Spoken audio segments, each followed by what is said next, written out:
This is a project we're just finishing up in Lake Geneva. Emma, you want to show me what we did? We made a cool wall here to give the condo association some privacy. It used to be a fence. And you can see as we're walking down, we installed a new hardscape, and we did some outdoor kitchen areas over here with 3 Link Sedona grills that are super nice.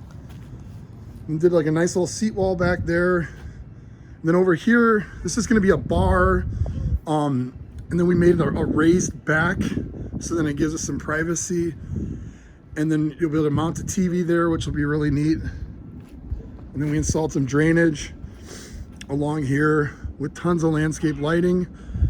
And now down here is Emma's most favorite spot, the fire table. And this will get a ton of use down here. Emma, do you like it? Yes, but I'm gonna go up the fire. Okay, let's go over here, buddy. Come on. Come on, over here. No, I can go up. And then we'll do like a nice fire glass in there. Be careful. And then you can see it's got a really cool dramatic entrance as you walk in. And Emma, as you can see, is already ready to do the marshmallows. Super happy with how this turned out.